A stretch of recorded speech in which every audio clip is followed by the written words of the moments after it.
More than 4 years have passed since Mikel Arteta became Arsenal's manager. Many new players came to the club and many of them have left. But today, I wanted to talk about what happened to Mikel Arteta's first starting 11. Reminder, we are talking about December 2019. Where are they now and who are the only survivors that are still playing for the club?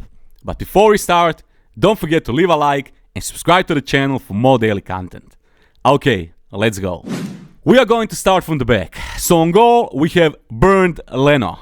Arteta never trusted Leno enough to make him his long-term number one option on goal, although Leno stayed at Arsenal till 2022. Summer signing Aaron Ramsdale pushed the German to the bench, and it was not long till Bernd Leno asked to leave the club permanently. Interestingly, Arteta publicly backed Bernd Leno as Arsenal's number one when he decided to sell Emi Martinez to Aston Villa after his heroics in the FA Cup. But only for him to ditch Bernd Leno one season later and sign Aaron Ramsdale as his new number one. The German obviously wanted to play, so he asked for a transfer shortly after that, and he left Arsenal for Fulham in 2022. You know, it's funny when you think about it. Mikel Arteta sold Emi Martinez because Bernd Leno was his first option. Then he sold Bernd Leno because he decided that Aaron Ramsdale is going to be his first option. And then, at the start of this season, he benched Aaron Ramsdale because he brought David Raya, who is now believed to be a long-term number one option. All this in less than 4 years. Wow. Quick question. Which of these 4 keepers do you think is the best? Write down in the comments. At left back, we had, believe it or not, Bukayo Saka. Yes, good old days when Saka used to play in different position every single week. Bukayo is obviously still at the club, and we could say that he became the most important part of this team. Even Mikel Arteta said numerous times that Bukayo Saka is the future of this club and that he is the focal point of this whole project.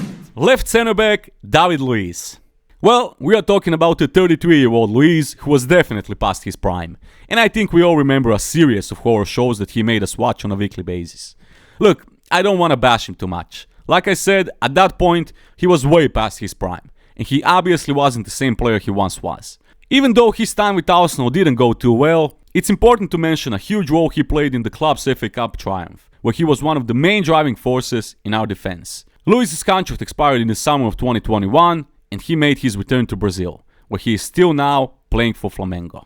Right center back, Sokratis Papastatopoulos. Same as with David Luiz. At that point, once a great defender at Borussia Dortmund, was way past his prime. He was 32 years old at the time, and in January 2021, Arsenal announced that Sokratis would be leaving the club after his contract was cancelled by mutual consent. After leaving Arsenal, he signed for Olympiacos in Greece, and he is now playing for Real Betis in Spain. Honestly, I always liked Sokratis. In his prime, he was a great defender. And if it was 2015, Sokratis and Luiz would probably be considered as a great defensive duo. The only problem was, it wasn't 2015, and they were both on their last legs when they signed for Arsenal. Right back, Ainsley Maitland-Niles. 22-year-old at the time, Maitland-Niles was regarded as one of the players that could play an important role in the club's upcoming rebuild.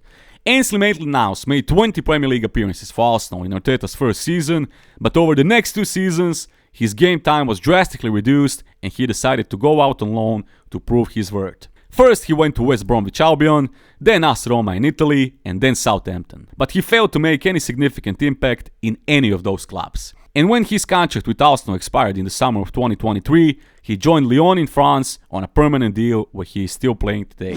Moving to midfield, our right midfielder on that day was Lucas Torreira. Fan favorite in his first season with the club, you could say, and big things were expected from him in the future. Unfortunately, Torreira's time under Mikel Arteta was short-lived, and he even publicly admitted later that he was homesick and he never quite settled in since he came to England. He first went on loan to Atletico Madrid in Spain, then to Fiorentina in Italy, before permanently leaving Arsenal in 2022 and joining Galatasaray in Turkey. Torreira is still only 27 years old, and if things turned out differently, he maybe could have been an important part of this current squad. Left midfielder, Granit Xhaka. At the time, Granit Xhaka was on the brink of leaving Arsenal, after his incident with the fans and everything that followed up after that. But in what was one of the Premier League's biggest turnarounds, Mikel Arteta convinced him to stay, and he became one of the key players for us in the upcoming years. The 30-year-old left the club in the summer of 2023 because he wanted to return to Germany and he signed for Bayer Leverkusen. It's truly an impressive story of how Granit Xhaka resurrected his career at the club, and when he left Arsenal, he publicly admitted that it was all thanks to Mikel Arteta. When he came to the club, Mikel Arteta showed him the project for the future and how he could be one of the key parts of the system. And that's what made him stay. Moving up, our attacking midfielder on that day was one and only Mesut Özil. I don't think there's much we can say about Mesut Özil and his time at Arsenal that hasn't already been said 1,000 times. On his day, probably the best player at his position in the world. And when all said and done, I think today we are thankful that we had the opportunity to watch him at our club. Interestingly, even though he played with Arteta from 2013 to 2016, since the Spaniard became our manager, their relationship simply went downhill. To this day, it is still not completely clear why Özil was frozen out entirely under Arteta, but it was one of a number of big calls he has made since taking the charge of the club. Özil departed from the Emirates in January 2021 on a free transfer to Fenerbahce in Turkey. After that, he had a short spell at Istanbul Başakşehir and he announced his retirement from football in 2023. Much can be said about Özil and his time at the club, but I will always remember only the good things he did. And of course, that deadline day video. And on left wing we had Pierre-Emerick Aubameyang. Aubameyang became Arteta's main talisman, and he was the main driving force that helped us win the 2020 FA Cup against Chelsea. He was supposed to be our number one option in attack for the future, but as we all know, it all went downhill after he signed a new contract. It's also worth mentioning, Aubameyang was 31 years old at the time, and after breaking numerous records for us since he came to the club, he slowly but surely started to fall off in form, and he never returned to that previous level. After a disastrous 2020-21 season, Auba left Arsenal in January 2022 to join Barcelona. He then signed for Chelsea that summer, before permanently signing for Marseille in France after failing to make an impression at Stamford Bridge. A lot can be said about Auba, but if you ask me, he is definitely one of, if not the best player we signed so far in the Emirates era. In his prime, a brilliant player. Golden Boot winner, fastest player in history to score 50 goals for Arsenal in the Premier League. And my only regret with Auba is that we haven't bought him earlier in his career, during those times when we desperately needed a striker. Because don't forget, Aubameyang was 28 years old when Arsene Wenger signed him, and he was in his absolute prime.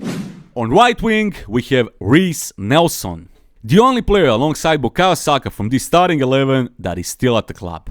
At the time, I really thought that Reiss Nelson could be our next great player.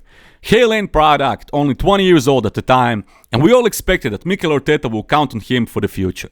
Unfortunately for Reiss, he was never offered a fair chance to prove himself, with Mikel Arteta deciding to sign Willian from Chelsea, and he also wanted to give a fresh chance to Nicolas Pepe.